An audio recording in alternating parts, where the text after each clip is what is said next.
Hello, everyone. I'm glad to see you today. Thanks very much for finding time and joining us today. Please write if you can see me, if you can hear me. Is everything all right?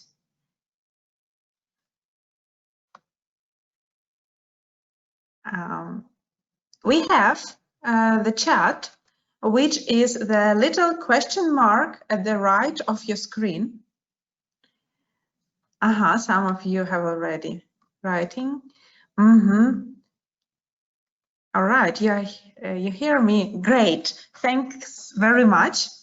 So I see that there are so many different cities and towns today. Chernivtsi, Kharkiv, Lviv. Hello, everyone. That's great that we've finally met.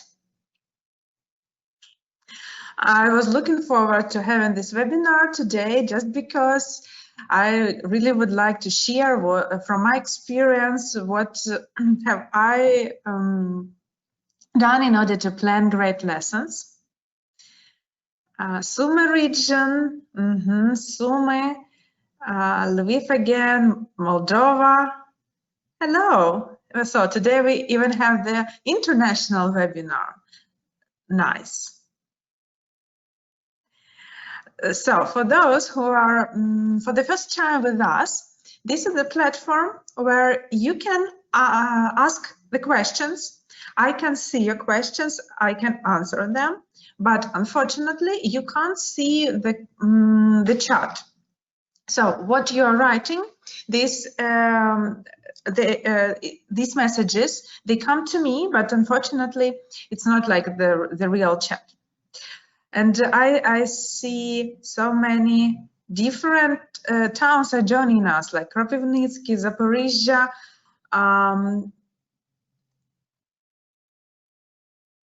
Novy Rozdil, Odessa, Berdyansk, Khmelnytsky, Zhytomyr. Great. Bila Tserkva, Chernigiv. Wonderful. Someone from Zakarpattia, Kiev. Hello, everyone. Okay, so I think we will start. And at the end of the webinar, you will be able to ask me the questions. So let's start. Okay. What we are going to do today, this is, just a second. I'm going to share some tips how to plan your lessons. So there would be my top 5 tips how to make the quick lesson planning so it is interesting and engaging for your students. Before we start, I would also like to announce that tomorrow we are going to have our very first live event on Facebook. It's going to start at 3 o'clock, and you can ask the questions about methodology of teaching primary school or secondary schoolers. You will get the link at the end of the webinar with your email. You will get the link where with the questionnaire form where you can ask me different questions, and I will be trying to answer them within 30 minutes. So if you are free tomorrow at 3 p.m., please visit Facebook, find our stories, find our live event, and join us. I hope to start the new tradition of live communication, so we get closer to each other, we share our success, we share our problems, and together we are moving to becoming better and better teachers to make the education in Ukraine better and better every time. Some words about the National Geographic Learning. This is a publishing house that presents different materials for English language teaching. The main aim of this publishing house is to bring the world into your classroom. They do it via different means: the real-life photo, interesting stories from real people, They interview lots of National Geographic workers. And also, by doing this, you will feel, you will see, you will understand that your classroom is a part of the world. Your students don't study English just like the subject. They study something that helps them to communicate with others, to find new friends, to go and study abroad, for example. These materials are really motivating because they have some meaning. It's not just the text, it's not just the set of words. This is something that is interconnected, that is given to tell about the real stories. By doing this, students will feel that they study something really meaningful. Splendid photographs, splendid videos, really engaging texts that are interesting not only for young students, but also for us teachers. This is what you can find in the books from National Geographic Learning. Together with this, we understand that exam preparation is one of the important tasks for our students today. That is why all the books to some extent prepare for international and national exams. You will find the examples of the tasks, you will find trial tests in different books. For example, here you can see the close-up series. I hope that some of you are already familiar with it. These are the greatest series to prepare your students to exam. They give all the tips, all the tricks, useful strategies for your students to become successful at their exams. Also, real life content, real stories, real reports, real news, real people, from photos, from videos, from the text, everything is included in the book. That's what makes National Geographic Learning so special. That's what helps us motivate our students. After that, bring some meaning into the classroom, and also help them study the greatest English. So if you haven't done it yet, visit our site and find out about the courses, because I can talk for hours about them. They are great. They show the greatest results. So, and that is why I believe that they're really effective in English language teaching. Let's do some warm-up. I would like to make a poll with you in order to find out what the situation in lesson planning with in your institution or in your experience. Let's first answer the question. You can see them on your screen. The question is my school and planning. What about you? Are you obliged to have a lesson plan? We are not talking about this year plan, yeah, calendar planning. We are talking about every lesson. Is it a must for you to have the plan in front of you? Or you can use other materials, or you can make quick notes. Or it's just recommended, or probably it's up to you. You decide if you need it or not. So let's have 30 seconds of the voting, and I will show you the results. If you have voted yet, write in the comments. Are you happy with the plans? Not even happy. Do you have any form how to make the lesson planning? Do you have, or you just, do you have your own system, or you just, or maybe you use a system from some sources, or maybe your institution gives you the template, gives you how it should be. So quick notes, some makes, right. The institution gives you the templates. Is it helpful?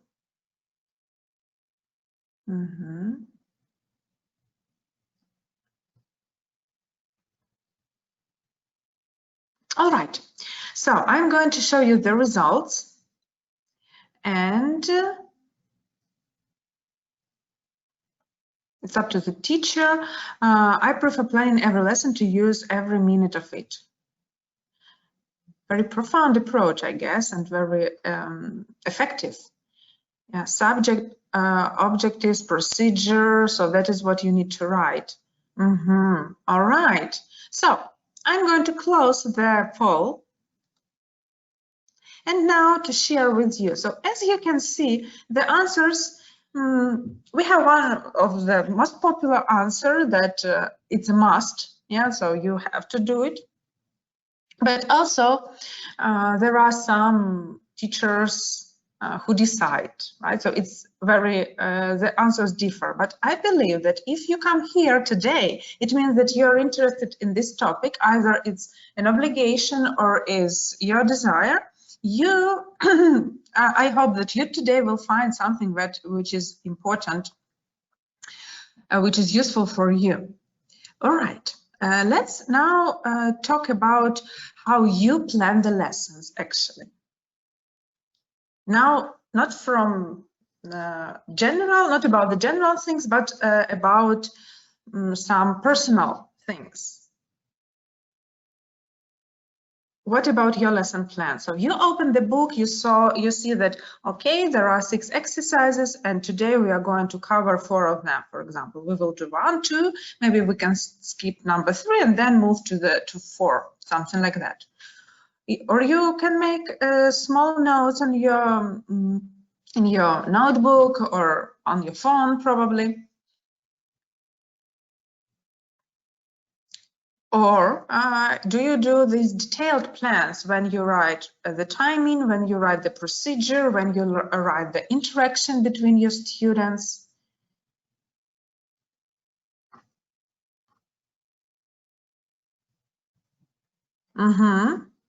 You have also this template about motivation, information, practice, application, feedback, Natalia wrote to us. Thank you very much. Some of you do just tips not to forget important things. Yes, so, sometimes with our students the lesson becomes so engaging and interesting that we can forget some main things. Every step, some of you really write every step.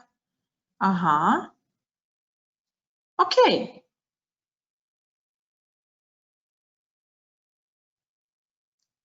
Great, thanks very much for sharing your ideas with me. I'm going to close the poll now, and you will see the most popular answer now, which is this. I have my notes like a draft with main steps, right? This is a very quick map that helps you to follow the lesson when something goes off track. Yeah, you can look at your notes and go back to your main route, I would say. Great, thank you very much. So you probably can see my screen now. Let's play a little game now. It's a kind of a rebus. There are 4 words that are going to appear at our webinar today. Can you solve these riddles and write to me in the right top of this, right in our chat box, the words, what are hidden there. So if you forget how to solve these things, I can just, let's do the first one together. So you have this first word, you take away the first 3 letters, you can see the minus, it means you need to take away. So we have only AI. After that you add M, and from the word sun you take away UN, so you have only S left. So in this case we have the word aims. What about the next 2 words? Okay, I see some of you have already solved the first riddle. Now let's move to next. What about number 2 and number 3? If you have these equal signs, it means that you substitute. For example, in the word dance, you substitute D into V and you have Vance, something.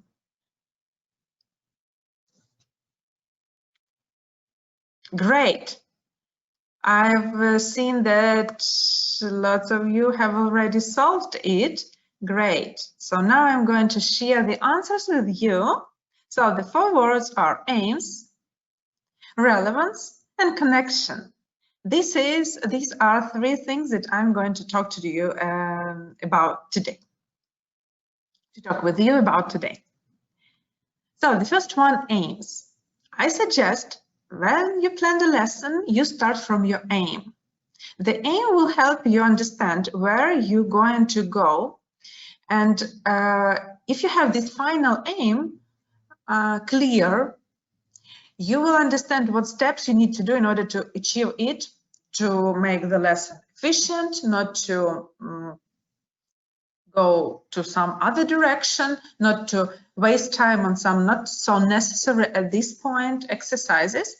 So once you see the real aim, you will understand how to build your lesson from the beginning up to the end. Aims help us to see the final result. They help us to focus. So when we know the aim, we will understand that we need to do this exercise, other we don't need it. Also, aims help us to evaluate the progress. First of all, students' progress. We have the clear aim. At the end of the lesson, we can understand if our students achieve this aim. And also, we can understand and evaluate ourselves as teachers. Did we work properly? Maybe we mingle, maybe we forget about something, maybe at some stages we spent a bit more time, or we went too quickly, or our students don't have enough practice, something like that. And that's why they don't achieve the aim at the end of the lesson. So these things help us to understand the lesson's map, actually. There is a very famous approach to setting the aims. They say SMART goals or SMART aims. So the aims have to be specific, measurable, achievable, realistic, and timely. How we can use it while we plan our lesson, and actually answering these questions, these 5 questions, helped me to prepare the biggest part of the lesson. So let's have a look at this page from the textbook. You can see that it's the lesson where students study some vocabulary, they do some listening and reading, then they practice vocabulary. If the aim of my lesson would be something like that. So we need to read and study new words, and we need to read the text. Are these aims helpful?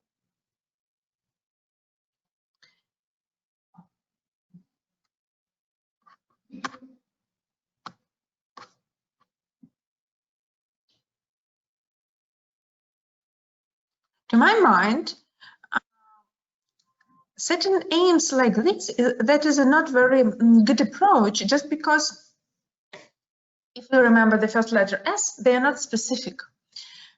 Studying your words, okay, to read the text, good, but what is the outcome? Why do our students need these words?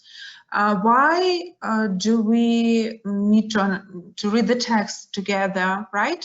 So it's just the steps of the lesson.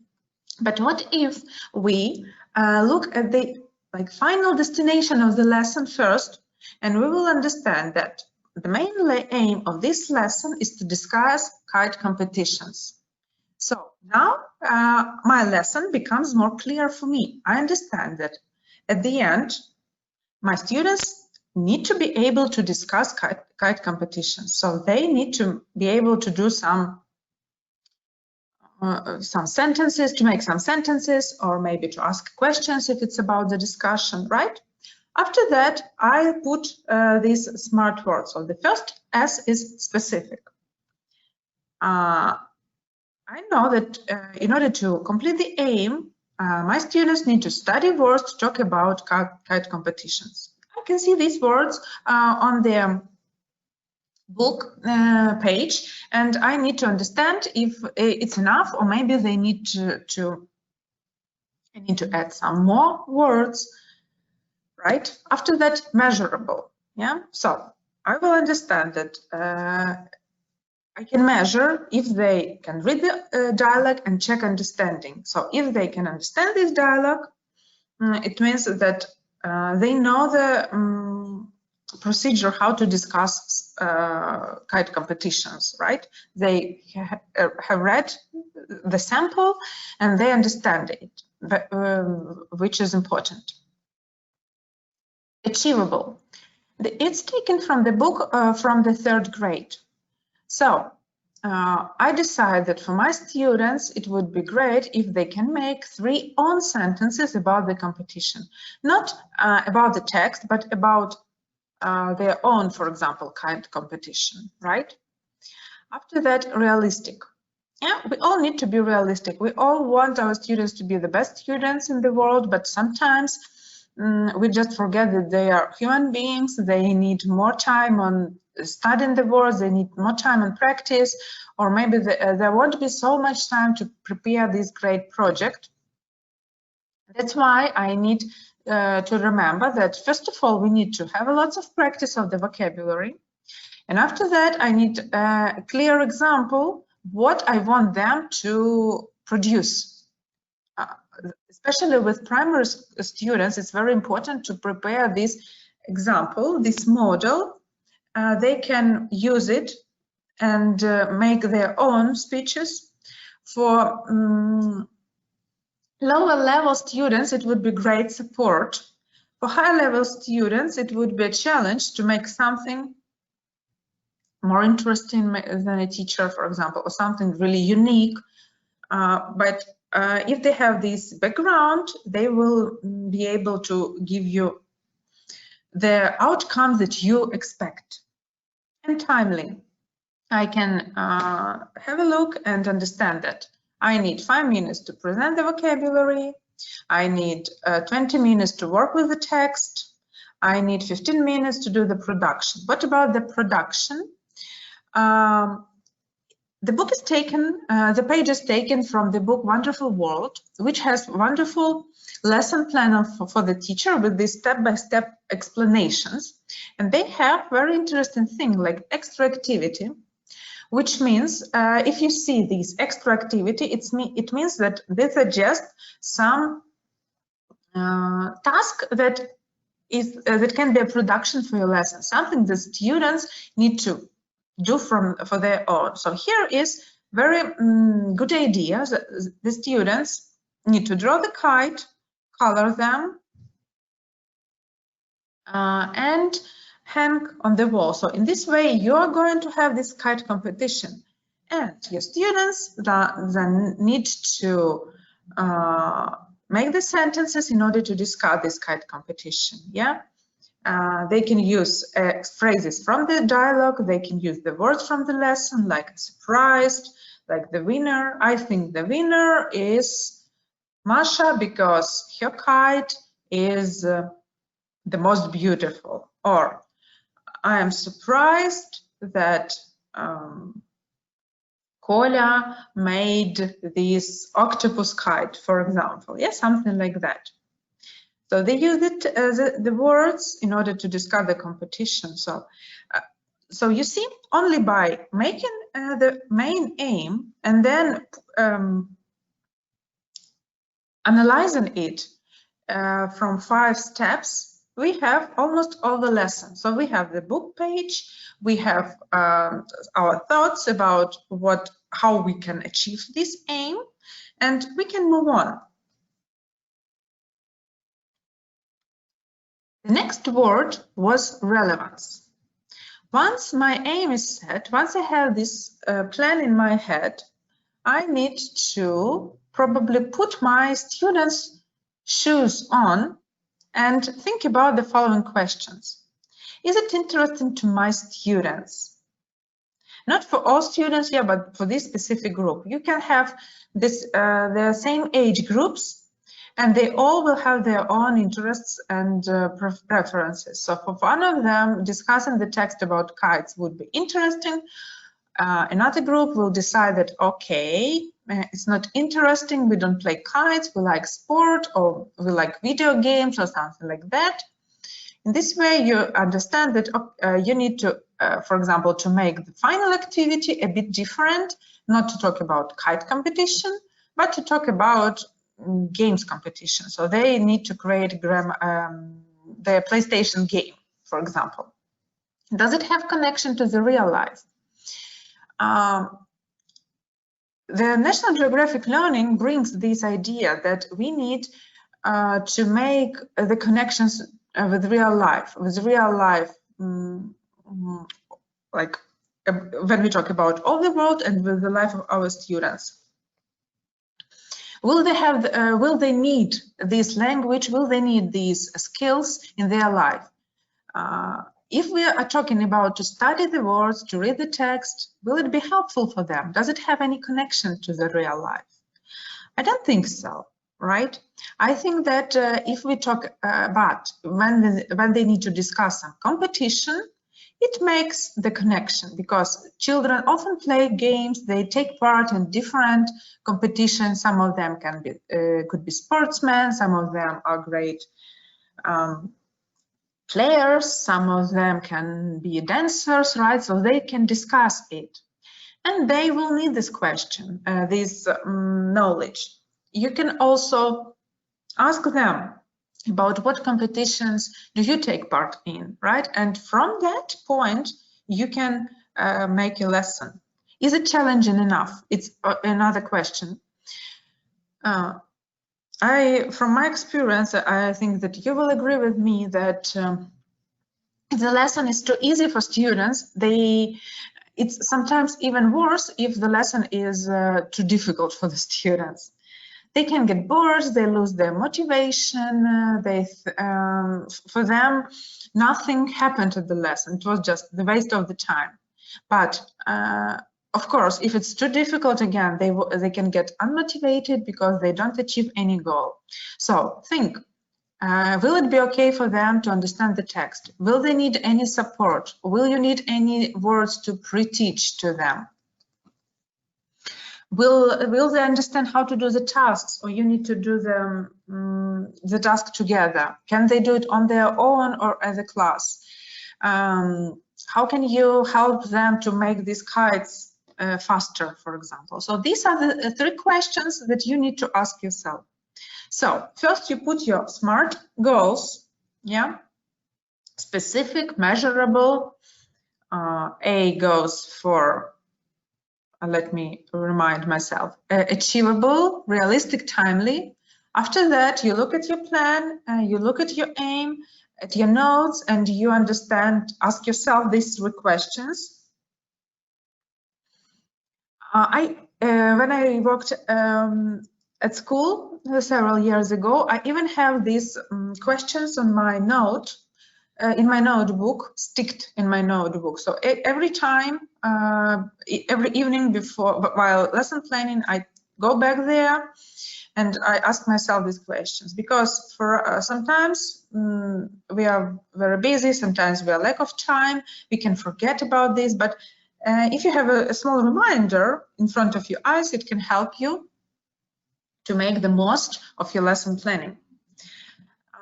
Then connection between the stages. This is also important. The lesson, if the lesson goes smoothly, you don't like skip from one exercise to another without any connection between them. It's easier for students to follow you. They don't get distracted, right? So when you make this plan, when you look at the page, when you do some notes, when you understand the lesson is great for your students, they will be interested in it, it has some real life connection. Also, think about the next questions. Do all the stages help to achieve the goal? That is important, not only for stages to be interconnected, but also that they all are connected to the main aim. For example, you decide to play a game to revise some toys. Yeah, is it necessary for your students? Do they need it? Or you decide that they need to role play the dialogue. Will it help to achieve the main aim? If yes, so leave it.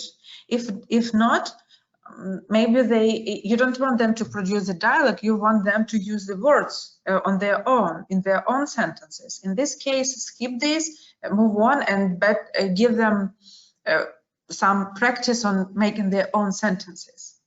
After that, of course, think about this transfer from one stage to another.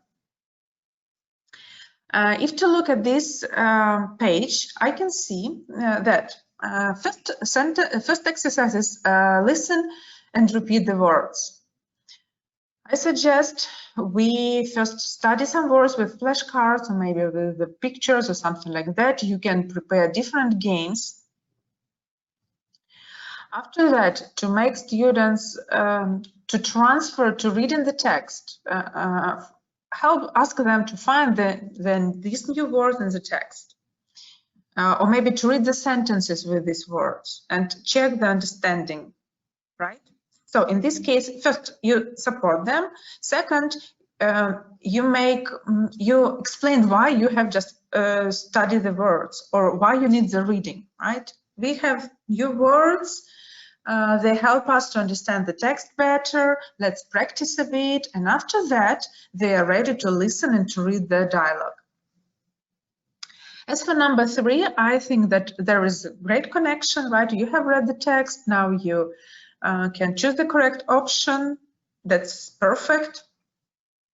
But exercise 4, as for me, it looks a bit like out of the main chain of the exercises. So we study the words, we read the text, we do exercises. After that, they need to write the words, right? Let's help them. Let's do a smooth transfer to this exercise. Let's make the summary of the text. That you can write on the board something that you can see here. If went to a kite, then scrambled words. If is something again. If was again the word. They need to unscramble it. And after that, you can ask them, okay, now let's practice on the words a bit more. Yeah, or let's find these words in exercise number 4. Yeah, can you find the words from the board in exercise 4? Let's do it.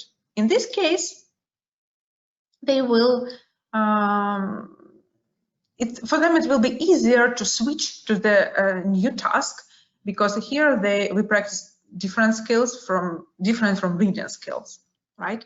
And we need to transfer to extra activity. Yeah, we can discuss the picture, choose the best kite here. What do you think the best kite? What do you think the Eve's kite is? It's colorful birds. There are some colorful birds, so what exactly it is, right? And after that, you can suggest, okay, now let's do the kite competition. You have 5 minutes. You can measure the time with the timer on the board or with the music on your phone, and then you move to discussion. Now, you wrote to me about warm-up, that some of you start in planning lesson from warm-up. You don't forget about this. It's important for us. Why warm-up is important? It helps to create interest. It helps to switch students because they have probably the math test before our lesson, or they've just come. It's Monday morning. They are still at the weekends in their thoughts, right? We can help them make connections between the previous lesson and today's lesson, and it helps to build rapport. Sometimes we can just play games with our students to help them be relaxed, to help them be more maybe independent, right? To be more sure about their knowledge. So what are suggestions for warm-ups? When you plan the warm-ups, there are lots of activities, but when you choose the activity, think about the following things. First of all, warm-up should be short. It shouldn't be more than 5 minutes. Even 2-3 it's okay. Either it's going to be the extra lesson. Also, it should be engaging, or it should be fast, it should be interesting, it should be sometimes unexpected, so your students forget about their problems, forget about what happened outside the door, the classroom, and be there with you. Also, it should be easy to prepare.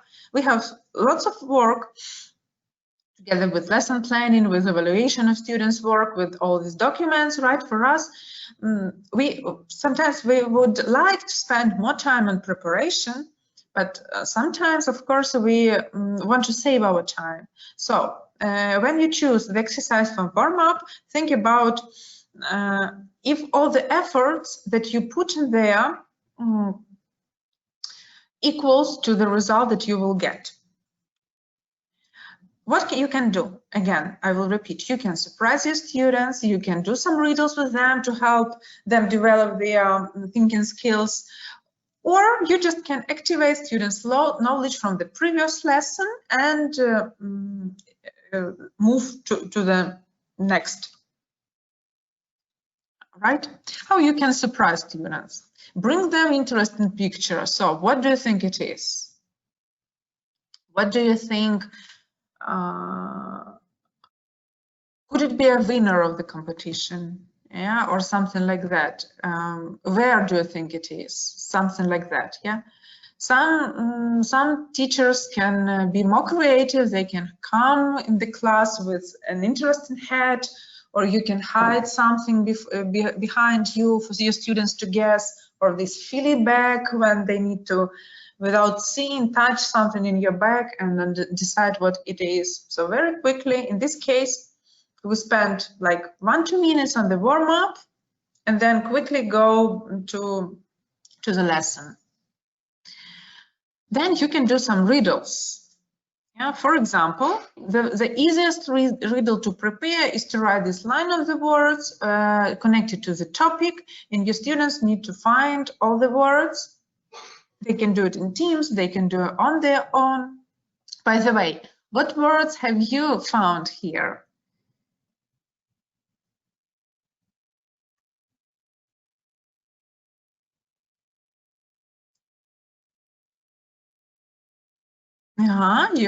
Okay, good.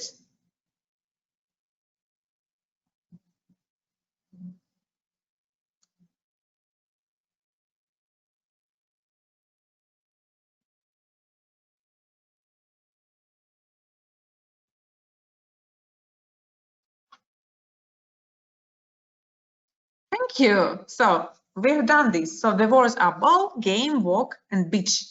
Good. Another thing is, just a second. One of my favorite. We have some small riddles. Your students need to understand what it is. You can read them. You can write it to them. It's up to you. And then they make, from the first letters of each word, they make the word. What word can you find here? For example, the baby cat is a kitten, and so the first letter is K, right? So the word starts with K. Now you need to solve all 3 riddles and understand what the word is.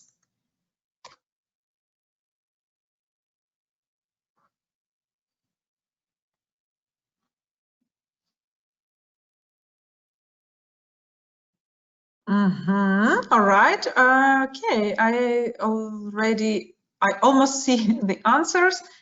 Okay. Yes, I have seen the first one. The first 2 teachers who were very quick to guess. Right. So a baby cat is a kitten, something called you eating some ice cream. Big and dangerous cat is a tiger. You do it with your lunch, eat, right? So we have the word kite. After that, you can show your student the kite and move to the lesson. It's very easy. And what I used to do, and what I still do actually, when my students, once they understand the game, you can ask your students to make their own riddles. You can do them as an extra homework. So you can ask students who would like to take part in, or someone you would like to support maybe, and ask him to write these short riddles for the word, and he or she will present it at the beginning of the lesson. In this case, first of all, you engage your student, you help your students become more interested in the lesson, right? And also, you don't spend time on this. And for all other classes, it would be interesting to do something like that, especially if we talk about primary students. Next, again, you can make this class rebus, right? This again, here is the word. I guess you will understand how to solve this rebus, and this is the site which I use to make things like that. It's very easy to use. You just type any word, it creates something like that. All you need to do is to copy it or get the idea and draw these pictures on the board. So if you are interested, visit the site and have a look at it. It's very easy to work, or you just can type Rebus Maker, and in this case, you can probably find the site that is interesting for you. Great. Thank you for being very active. Thanks for your answers. Okay, or you can activate students' knowledge. There are some photos, what you can be done.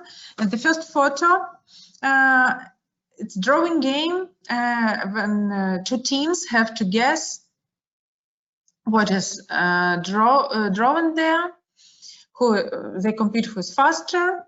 And you can make it fun and challenging if you set the time limits. For example, you give students only 10 seconds to draw the picture. So when 10 seconds over, you stop the clock, or maybe 5 seconds. When 5 seconds is over, you stop the clock, and the teams must understand what it is, and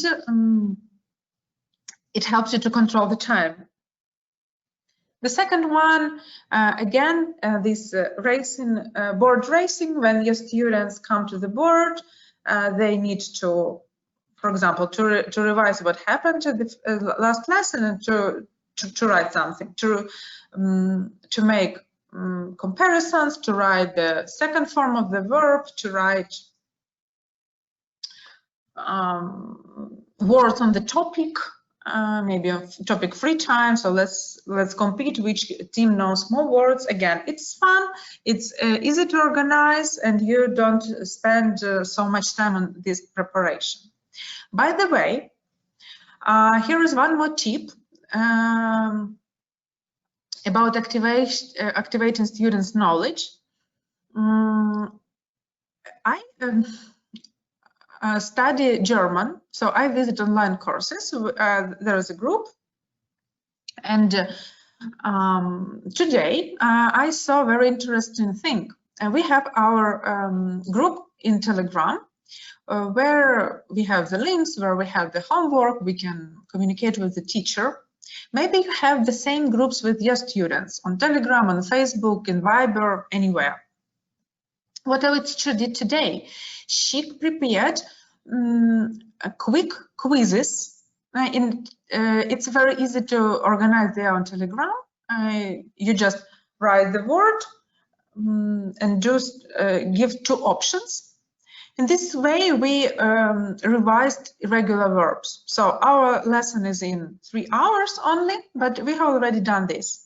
And it's anonymous, so nobody knows that you failed, for example, or But you can see that how you are compared to your group. Yeah, do you give correct answers or something like that? So it's also a good idea. You start the lesson even before it started, right? You give your student these quizzes, quick quizzes in Telegram, in Facebook, anywhere.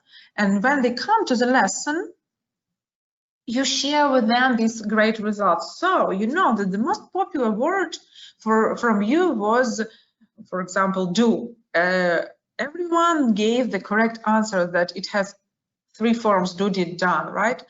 The second popular word is make, yeah, but the word, for example, draw, yeah, is not the leader because only 20% of you gave the correct answer, something like that. Yeah, so it's fun for students. It's not stressful for them, but you revise, so, and they understand that, okay, we need to maybe to be more attentive, to study more. Also, activation students' knowledge. The lesson planner from the book suggests to revise what was at the previous lesson. They were studying adverbs, frequency adverbs. And then the book suggests that you use these adverbs in order to talk about free time activities. In this case, you very quickly switch your students to the lesson because the lesson is about free time activities.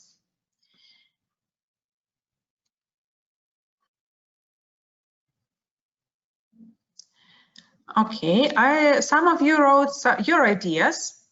I organized different games or quizzes to activate students' knowledge. Thank you very much.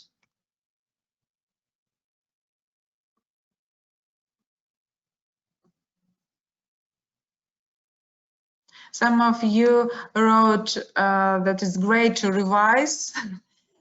Yeah, from time to time we need to revise some basic things because we move forward, we develop, we have very quick pace in our life, and sometimes we forget about things that for some reasons were missed from our practice.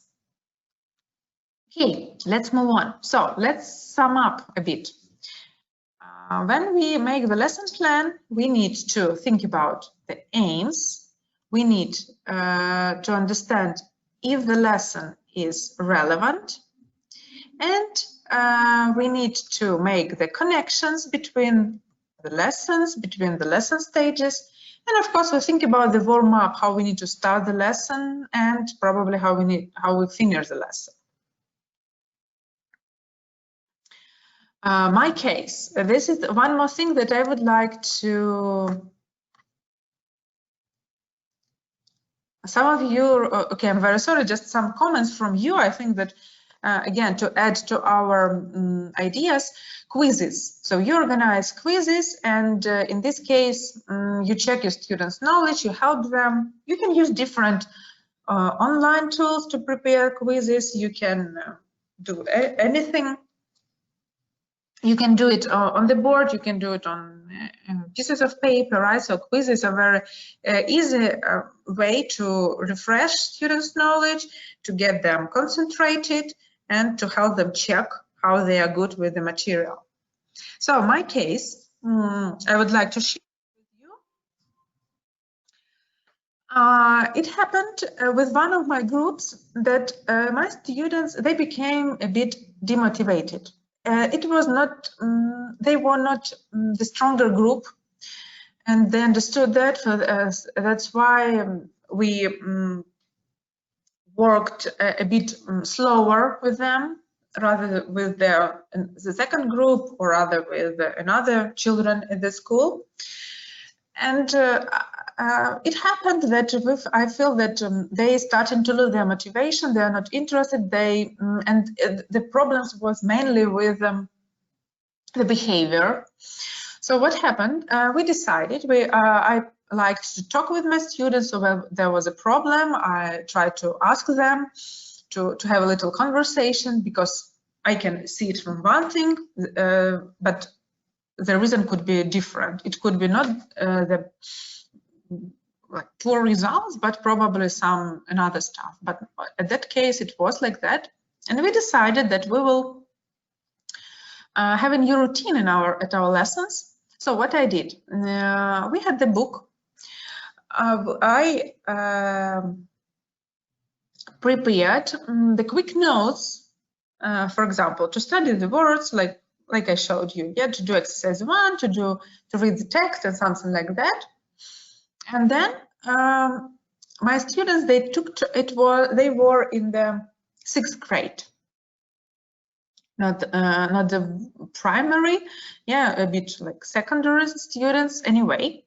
So they took turns to become teachers, and so they had the book, they had the answers, they had my notes, what should be done, and they conducted the lesson, and the results were amazing.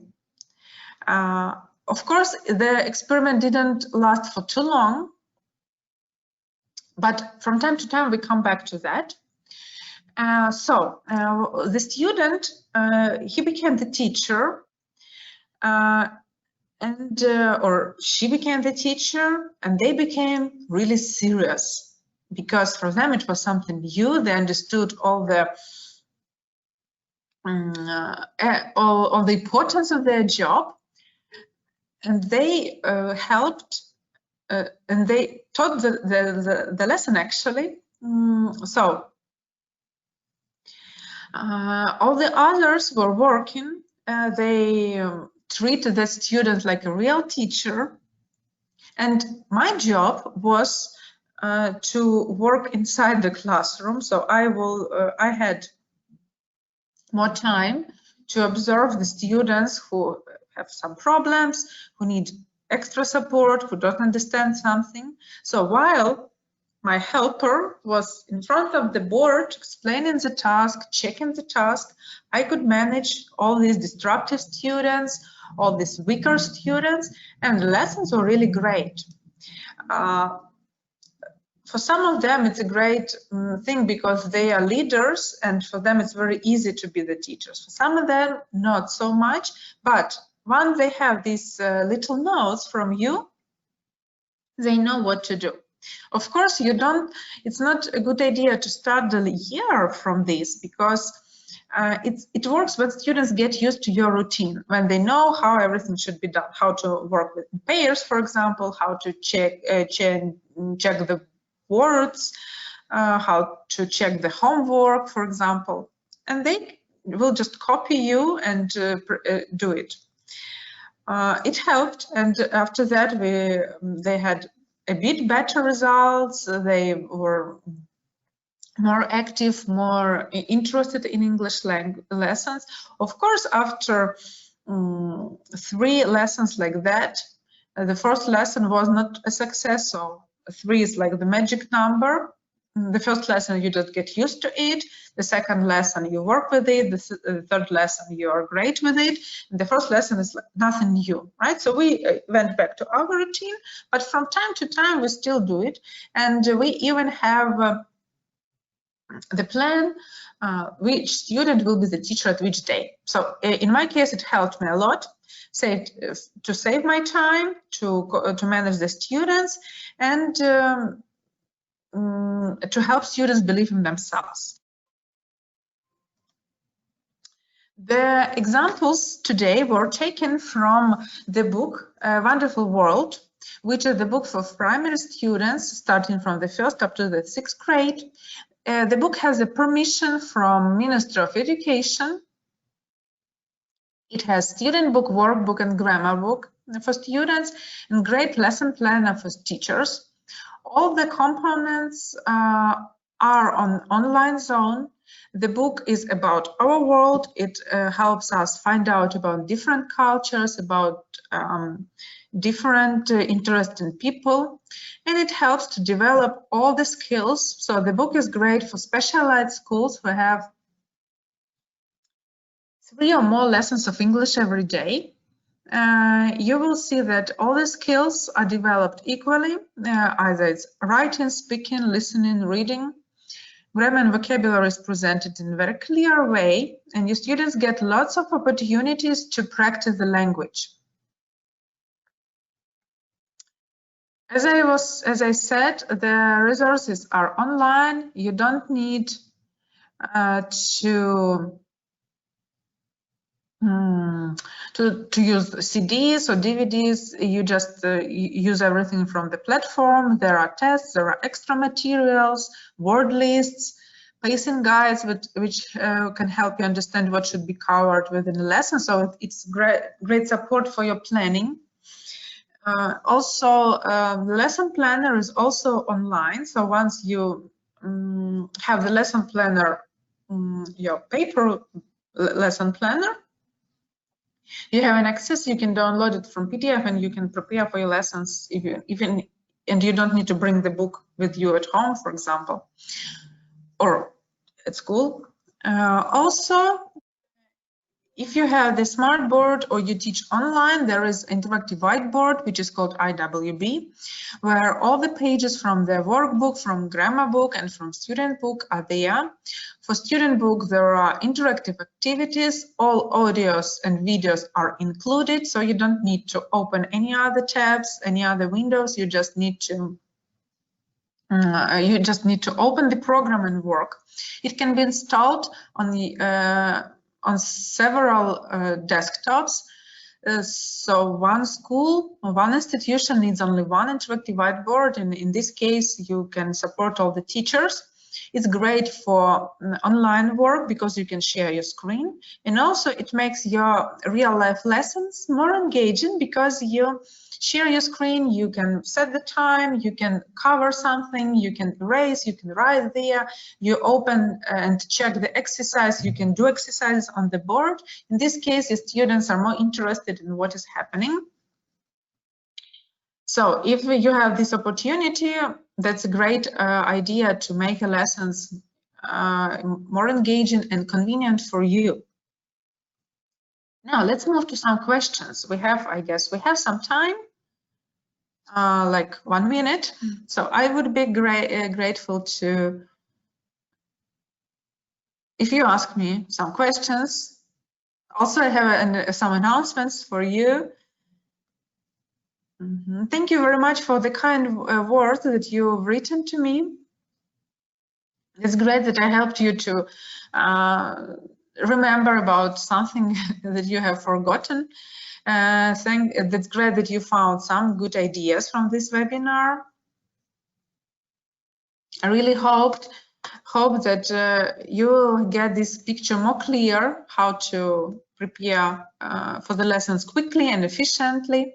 Also, I would like to remind you that tomorrow on Facebook we are going to have our very first live event with your answering your questions.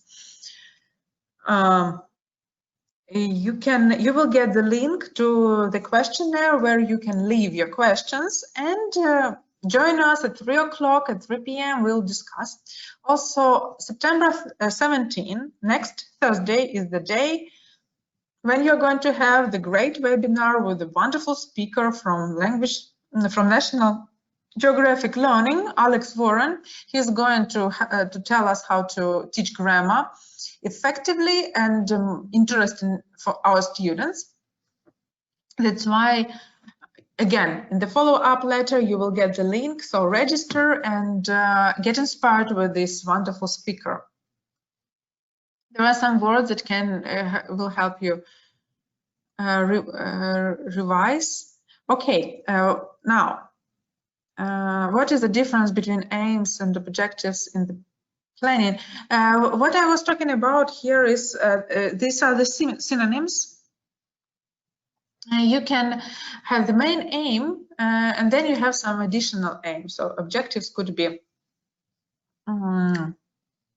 not only for teaching, for students' outcomes, but also for you. Like my objective is to give more clear instructions, or my objective is to observe how students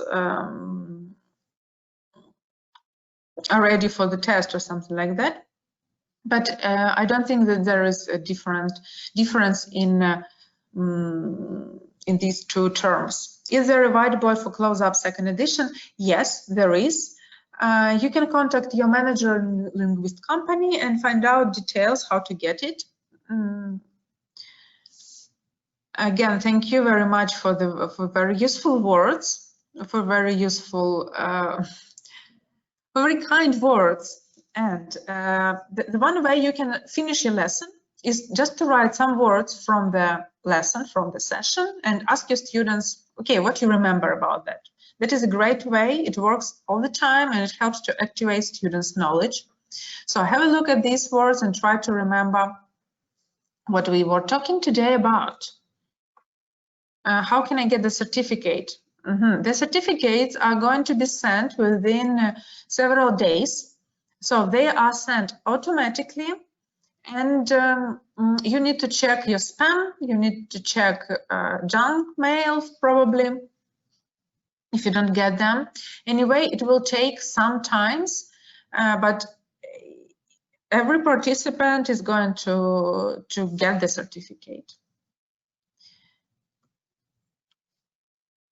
I also would like to invite you to develop your skills, teaching kids, together with our online course in the Linguist Training Center. The trainer has great experience. You're going to study the modern techniques, how to teach children, how to use games, songs. You will get lots of ideas about lesson planning, about classroom management, everything that we need in order to manage our primary classrooms. So the course is online. It can be, it will be held on Wednesdays and on Saturdays. So you can choose what day is more convenient to you. And after that, you will got the certificate, which is approved by the Ministry of Education.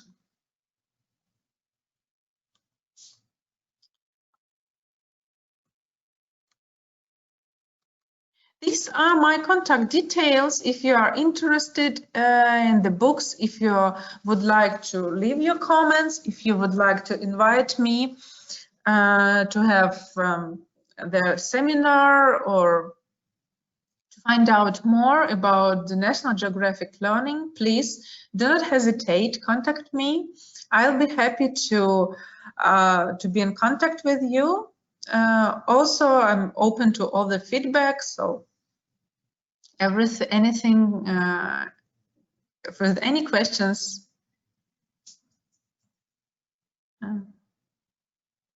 contact me. All right, thank you very much. And I even see that some teachers wrote to me the sum up answers. Great, thank you very much. So that was nice being with you today. I do hope to see you tomorrow on our Facebook event. Also, don't forget to register to the next Thursday's webinar with Alex Foran. And I am going to meet you next month with a new topic, which will be announced a bit later. So thanks again. Have a great evening. Have great lessons. Stay motivated. And don't forget to find time for yourselves. Goodbye.